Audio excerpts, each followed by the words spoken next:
Assalamualaikum warahmatullahi wabarakatuh. Bersama saya Upi Asmaradana, tampil dalam program Upi Show yang akan tayang di kanal kabarvideo.com.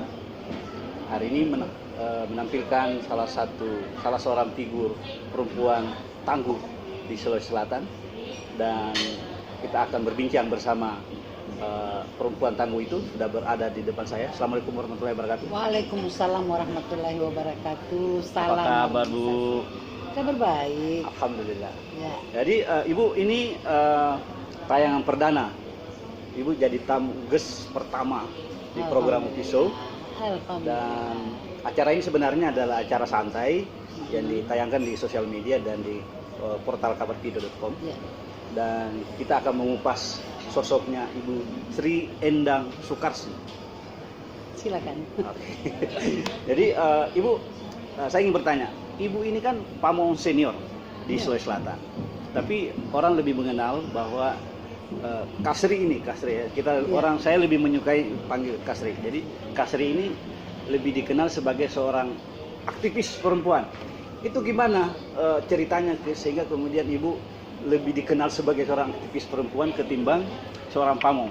Ya. Mungkin bisa jelaskan. Saya kira ini tidak lepas dari niat niat saya, yang setiap hari saya selalu berniat. Saya tidak mau ada musuh, tetapi harus bertambah terus teman. Ya.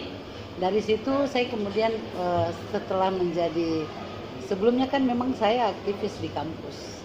Di kampus? Ya, di kampus, di kampus sekolah, mana? Di Unhas. Oh, di Unhas. Okay. Kebetulan saya di pertanian, jurusan kehutanan, dan saya memang aktivis di kampus. Apa hubungannya, Bu? Apa hubungannya kehutanan dengan jadi aktivis perempuan? Saya kira, menurut saya kehutanan itu kan luas sekali cakupannya. Ya.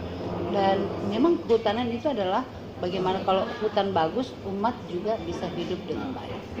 Dan itu mungkin yang membuat saya harus terus menyuarakan bahwa hutan dan manusia tidak bisa dipisahkan. Jadi sejak kapan Ibu kemudian tiba-tiba, bukan tiba-tiba ya, karena dari awal ada Ibu punya kepedulian, ada proses. Ya, apa yang mendorong seorang Sri Endang itu tiba-tiba memutuskan untuk mendedikasikan hidupnya dengan banyak orang? Kan pasti kan akan tersita waktu untuk kantor, untuk keluarga. Itu apa sebenarnya? Dari mana idenya? Kok tiba-tiba jadi seorang aktivis gitu? Bukan tiba-tiba ya. Kalau saya memang saya melihat bahwa masyarakat ini tentunya butuh dukungan ya. Apalagi masyarakat yang rentan, apalagi masyarakat yang tidak mampu. Saya pernah merasakan bagaimana berada pada posisi marginal, sehingga itu yang mendorong saya. Oh, kalau orang marginal, orang terpinggirkan, rasanya tidak enak gitu. Saya kemudian mencoba melihat, oh banyak sekali orang yang mengalami hal yang sama, dan itulah yang kemudian mendorong saya untuk melakukan sesuatu agar orang bisa merasakan apa yang dirasakan orang lain. Jadi itu yang kemudian mendorong Ibu untuk aktif sebagai relawan. Dan memang saya melihat banyak sekali yang harus dibenahi. Banyak sekali yang harus dibenahi.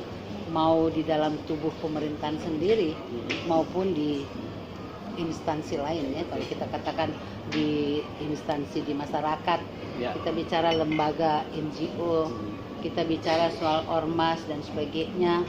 Kemudian kita bicara, saya karena pernah juga kerja di swasta, bahwa ternyata masalah itu banyak. Dan memang bagi saya manusia ini kan harusnya hidup lebih harmonis. Tapi kenyataannya tidak seperti itu. Dan itulah yang lebih banyak mendorong. Di satu sisi saya pernah merasakan sebagai orang terpinggir. Ibu kan sebagai seorang abdi negara kan, terus di lain sisi sebagai seorang aktivis misalnya. Apakah pernah menemukan suatu kondisi di mana tiba-tiba ada terjadi pertentangan? Karena bekerja sebagai abdi negara itu dia kan top down tuh. Sementara sebagai aktivis itu harus mendengar dari bawah.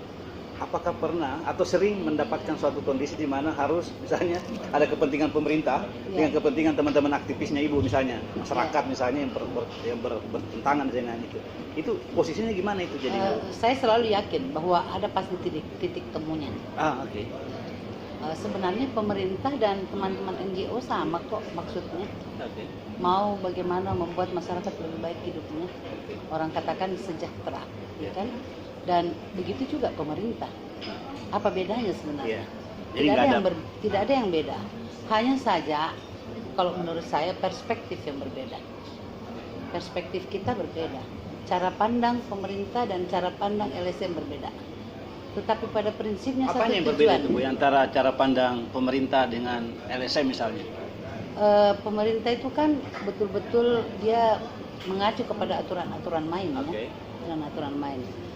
Teman-teman NGO mengacu kepada realita, apa yang dia lihat di lapangan, tetapi tidak mengabaikan juga sebenarnya aturan main. Nah, ini yang sebenarnya terjadi, agak ada sedikit perbedaan, tetapi sebenarnya tujuannya sama. Kalau menurut saya, dan bagi saya tidak ada yang bertentangan kalau kemudian titik temunya kita sudah tahu. Sepanjang kita mampu membicarakan. Jadi saya kira di sini persoalan komunikasi. Komunikasi yang harus dibangun. Jadi pada prinsipnya negara ini tidak akan pernah bisa berdiri tegak kuat kalau kemudian berbagai pihak ini tidak saling mendukung.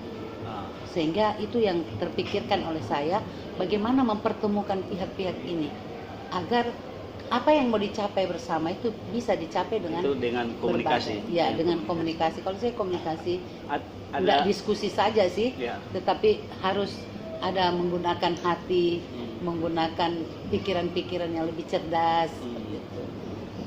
Dalam proses itu kan akan ada persoalan-persoalan yang kemudian muncul. Ya. Misalnya soal komunikasi, bagaimana membangun komunikasi antara dua kepentingan yang Ya. berbeda, meskipun sebenarnya sama-sama punya tujuan yang sama. Itu Ibu gimana caranya membangun komunikasi di masyarakat? Bagaimana polanya? Kalau saya sebenarnya harusnya kita pemerintah banyak belajar di masyarakat. Tidak. Nah, dengan belajar di masyarakat kita kan tahu suaranya mereka, kita tahu apa keluhan mereka. Dari situ kan komunikasi lebih mudah kita lakukan, Ya. sehingga tidak ada kesulitan saya kira. Dan memang kita dalam berkomunikasi itu saya menggunakan 3 cara. Yang pertama saya harus paham. Yang kedua setelah saya paham, saya bisa membuat dia dihargai.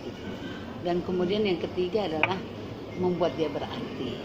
Saya mengatakan itu 3K human relation. Itu yang selalu saya lakukan. Dan ketika kita berkomunikasi, kalau kemudian ini tidak terbangun, tentu tidak akan ada yang namanya komunikasi 2 arah. Hanya satu saja yang mau didengarkan seperti itu. Jadi saya memang kayaknya sudah punya takdir ya, selalu menjadi fasilitator, mengkomunikasikan sesuatu yang berseberangan, dan saya kira itu adalah tantangan dan harus kita hadapi dan harus kita lakukan gitu. Ada sesuatu yang selalu saya ikuti dari seorang Kasri, itu dalam membangun komunikasi itu ya, misalnya bagaimana memperkenalkan jargon salam harmonisasi. Itu artinya apa itu? Salam harmonisasi itu. Mungkin banyak orang yang tidak ngerti itu. Salam harmonisasi itu apa sih? Dan apa manfaatnya sebenarnya buat masyarakat dan orang-orang di sekitar? Sebenarnya salam harmonisasi ini berangkat dari kekhawatiran saya bahwa masih banyak terjadi ketidaksetaraan dan ketidakadilan. Dan itu kemudian tidak membuat pihak bisa betul-betul hidup dalam kondisi yang harmonis seperti itu maksud saya. Harmonis ini kan seandainya musik dibunyikan, kita kemudian mendengarkan lagu atau alunan musik yang sangat serasi, sangat manis. Dan memang harapan saya bagaimana mewujudkan itu tentu dengan adanya kesetaraan dan keadilan. Nah, itu yang membuat saya terdorong karena saya sebelumnya memang banyak belajar soal gender dan saya lihat memang ada kesenjangan antara perempuan dan laki-laki yang kemudian tidak membangun hubungan itu. Pada prinsipnya manusia ini kan hanya perempuan dan laki-laki. Kalaupun ada memang juga biasa kita kenal ya, ada cala baik, cala lain dan lainnya. Namun kalau menurut saya prinsipnya ada perempuan dan laki-laki. Ya. Perempuan dan laki-laki ini mestinya kan komplementer. Dalam kehidupannya dia saling melengkapi. Ya. Tetapi banyak yang terjadi tidak seperti itu. Oke. Makanya saya menghimbau, ayo harmonisasi gitu. Harmonisasi. Jadi Salam ini sebenarnya harmonisasi. salam harmonisasi. Dan memang saya jarang menggunakan salam sejahtera. Karena orang selalu mengatakan kapan sejahteranya gitu. Mungkin harmonis dulu baru sejahtera. Jadi harmonisasi itu sebenarnya representasi kesetaraan ya. Iya, kesetaraan. Tadi kan ada soal harmonisasi di tempat kerja, terus aktivitasnya Ibu di masyarakat selaku aktivis masyarakat, dan sekarang di keluarga itu juga akhirnya berjalan. Jadi pertanyaan saya, apa rahasianya sehingga kemudian itu semua bisa dikombinasikan menjadi satu kekuatan dari seorang Sri Endang gitu. Ya. Apa kira-kira manfaatnya buat Jadi masyarakat? kalau saya sebenarnya itu tadi komitmen ya. Komitmen. Harus ada komitmen. Ya. Dan tentu penting lagi kalau saya adalah membangun saling percaya. Jadi kita memang harus saling percaya. Bayangkan kalau saya tidak dipercaya atau suami saya tidak percaya, tentu saya akan curiga-curiga terus. Tetapi karena itu kemudian saya bangun dengan baik bahwa untuk apa kita saling membohong, untuk apa tidak saling percaya, dan yang paling penting juga adalah komunikasinya. Jadi kita selalu komunikasikan. Ada apa-apa harus dikomunikasikan dulu. Dan kalau kemudian itu sudah kita komunikasikan pun tidak tuntas, ya tunggu dulu. Kalau saya harus tetap suami bapak dengan anak nggak pernah protes nggak dengan kondisinya Ibu yang ini kan jam terbangnya Kak Sri ini kan luar biasa nih. Iya. Jarum super, jarang di rumah, suka pergi apa. Iya, lumayan. Itu nggak ada yang protes lumayan, nggak? lumayan. Ibu kan sekarang punya cucu kan, itu benar gimana sekali. mereka Ya. kemudian merespon itu? Kadang-kadang juga. Oh, kadang Makanya ya. kalau hari-hari libur saya harus meluangkan waktu untuk bepergian bersama-sama supaya mereka rasakan oh saya ada di antara mereka. Dan memang ketika mereka bertanya saya harus menjelaskan. Jadi inilah yang penting memang komunikasi. Kita harus bangun dan tidak ada yang harus ditutup-tutupi. Nah, bagi saya di samping komunikasi saya kira memang disertai dengan rasa lah. Rasa kasih sayang itu harus muncul. Tidak bisa kita tidak munculkan ya, bahwa saya menyayangi kamu dan saya mau kamu menyayangi saya juga. Dan itu semua saya kira sebagai manusia kebutuhan itu kalau terpenuhi, insya Allah kita bisa merasa nyaman sama-sama. Tadi kan saya sudah mengatakan bahwa saya punya cara juga. Ada 3K human relation, memahami, membuat menghargai, menghargai, membuat berarti. Memahami, menghargai, dan membuat berarti. 3M. Memahami, menghargai, membuat berarti. Itu salah satu resep dari seorang Sri Endang di dalam menjalin hubungan di baik pemerintahan, keluarga, bahkan di aktivitas sosialnya. Ada juga pertanyaan yang sebenarnya sering ditanya orang, mungkin karena saya harus bertanya ke Kak Sri, itu gimana menjaga kesehatan? Kalau kesehatan, apakah Ibu pakai obat atau apa? Aktivitasnya padat sekali itu gimana? Iya. Kalau kesehatan saya kira saya harus mengatakan tidak ada orang yang tidak punya penyakit. Gitu. Ya. Dan tentunya kalau kita sudah tahu penyakit apa kita harus menghindari yang tidak boleh dimakan atau tidak boleh diminum. Ibu diet ya? Ya harus diet juga, tidak boleh makan sembarang. Jadi memang saya pagi itu harus minum air putih dulu. Minum air putih, hangat. Jadi pagi-pagi Kak Sri sebelum setelah bangun tidur minum air putih. Terus baru kemudian sarapannya apa? Setelah sarapan saya paling suka makan roti. Saya kira basah, atau biskuit. Kadang-kadang juga basang. Nah, tapi basang ini tidak boleh kelewatan. Gitu. Rupanya santannya itu tinggi kolesterol. Saya penggemar basang, Bu. Ya, itu. Gitu. Basang itu sebenarnya enak sekali. Apalagi basang yang ada di dekat Minasa Upa. Sebelum Minasa Upa ada basang Malino. Basang Malino ya. Enak sekali, Penggemar basang. sangat luar biasa enaknya. Cuman saya kayaknya tidak boleh terlalu banyak makan itu. Jadi saya sudah minum tahu air putih, apa sarapan, makan siangnya? Sarapannya setelah sarapan harus minum vitamin. Oh, minum vitamin. Enervan C atau Okay. apa yang bisa lah menambah vitalitas tubuh. Kemudian ya berangkat ke kantor. Tapi yang paling penting buat kalau saya ya, kita harus berjalan di dalam keikhlasan. Kalau kita mau keluar rumah, harus ada niat yang baik. Tentunya tadi niat saya tidak ada musuh, bertambah teman. Tidak ada musuh. Nah, Bertambah ini bagus juga. teman. Tidak ada musuh, bertambah teman. Nah, Ya, jadi itu sudah ada tadi. dua quote yang penting Ya, pertemuan dan kita hari ini. saya sudah bisa membayangkan bahwa saya akan melakukan kerjaan hari ini yang cukup padat, cukup banyak, dan tentunya saya harus hadapi dengan ikhlas. Tidak boleh ngotot, Ya. tidak boleh ngoyo, tidak boleh memaksakan. Dikerjakan saja dengan baik. Ya. Dan saya selalu yakin bahwa apapun tantangannya, apapun masalahnya pasti ada solusinya. Jadi itu yang membawa saya kemudian ya jalani saja hidup ini. Ibu-ibu atau Kasri di mata saya itu termasuk perempuan yang cukup tangguh. Sukses lah, artinya sebagai orang yang sering bertemu, Ya. saya pikir Kasri berada di level orang-orang yang baik. Orang-orang yang baik yang banyak membantu orang, banyak berinteraksi dan bahkan juga secara nyata turut serta memberikan kontribusi buat masyarakat. Di antara sekian kebajikan-kebajikan yang telah dibuat ke masyarakat, ada satu pertanyaan yang saya ingin lontarkan. Apakah masih ada obsesi seorang Sri Endang di hidupnya yang belum tercapai? Saya sederhana saja. Ya. Saya selalu menganggap bahwa untuk apa berlebih-lebihan. Karena kebutuhan kita kan sudah jelas. Oke. Jadi saya memang mempunyai prinsip hidup.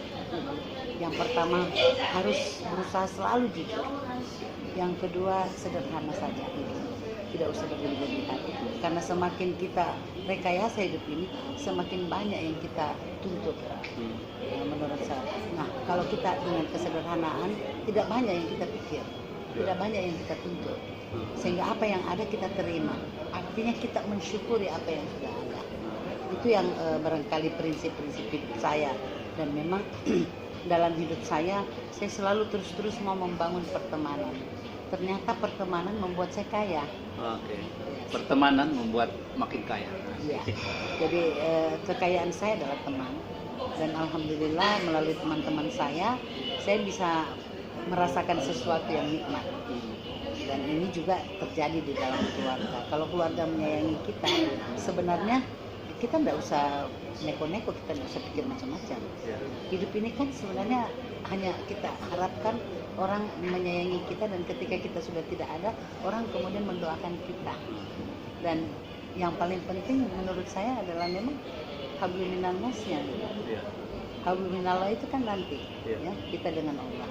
Tetapi kalau kita sudah baik hubungan dengan manusia, insya Allah dengan sendirinya dengan Allah juga baik. Artinya belajar mengenal diri. Jadi tidak ada lagi obsesi lain ya? Tidak ada, saya tidak ada obsesi. Apa gitu, mau jadi Cuman apa misalnya? memang yang mau jadi kadang-kadang orang presiden misalnya, atau menjadi yang kadang-kadang membuat saya atau jadi gubernur misalnya, atau jadi ada juga sih seperti itu. Tetapi kemudian saya membayangkan baru pos politik aja sudah susahnya minta ampun. Iya, benar. Apalagi bicara soal money politik. Iya, benar. Saya orang yang hidup sederhana, dari mana ngambil uang banyak begitu. Tapi kalau memang masyarakat menginginkan saya, why not? Ya, amin. Tapi saya amin. tidak punya uang, Ya. itu saja. Ada, tetapi tidak banyak. Gitu. Sebenarnya obsesi itu ada. Kenapa? Karena saya ingin mau menyelesaikan banyak masalah gitu. Banyak masalah. Taruhlah Makassar misalnya. Masalahnya banjir. Aduh, kapan selesai?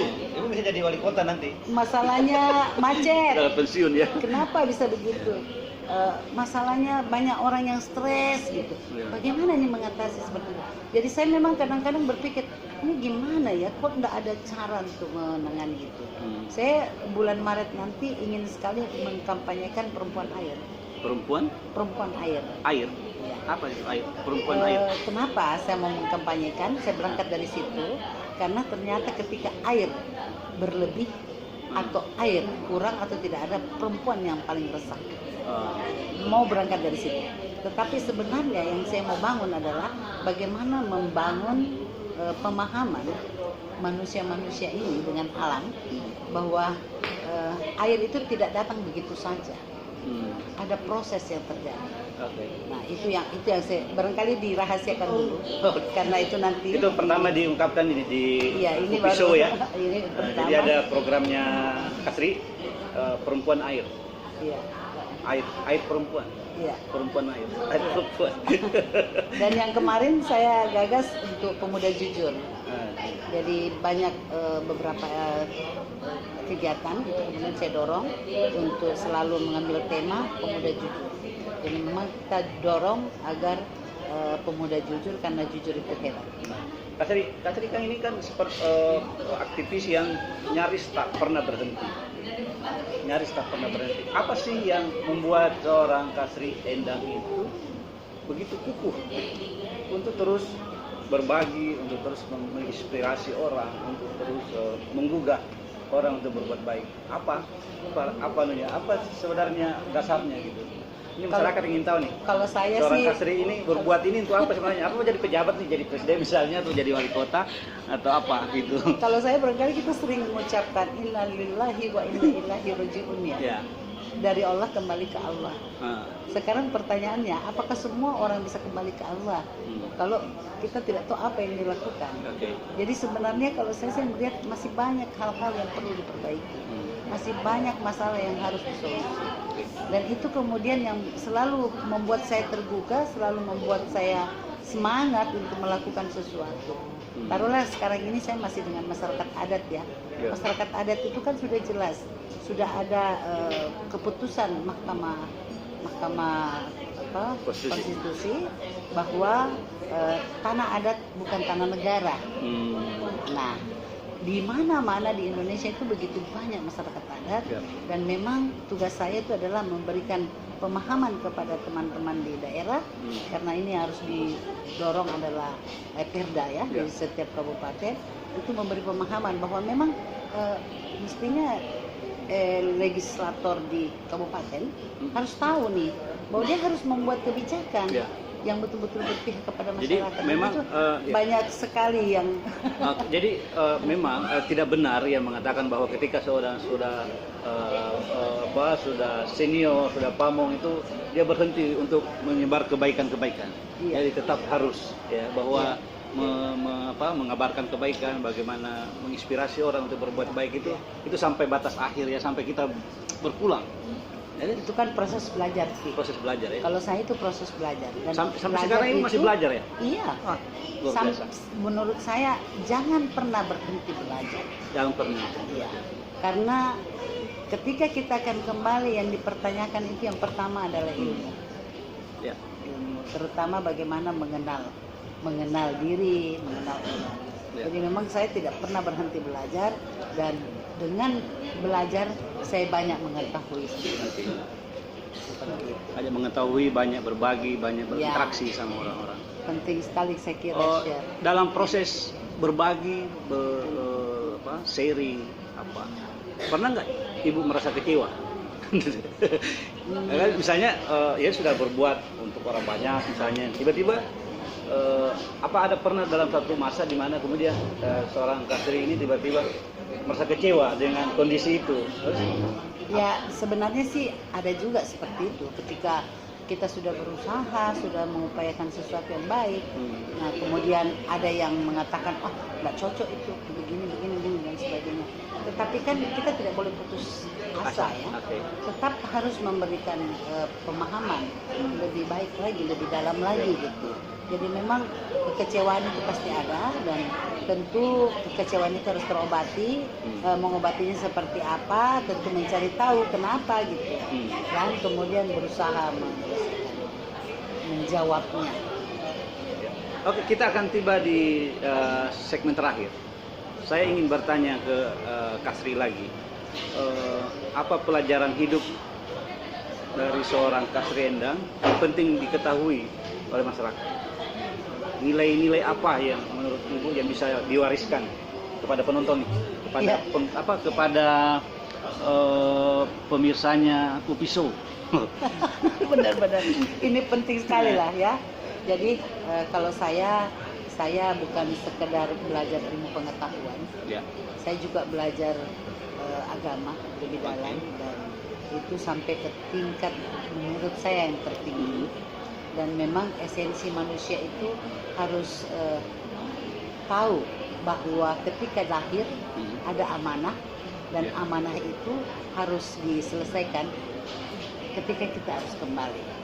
Dan amanah itu semua umat muslim tahu. Pertanyaannya ketika roh akan dihidupkan, maukah kau mengenal aku? Nah, di dalam hidup ini berarti kita harus mau mengenal. Salah satu cara mengenal adalah bagaimana kita berinteraksi dengan manusia.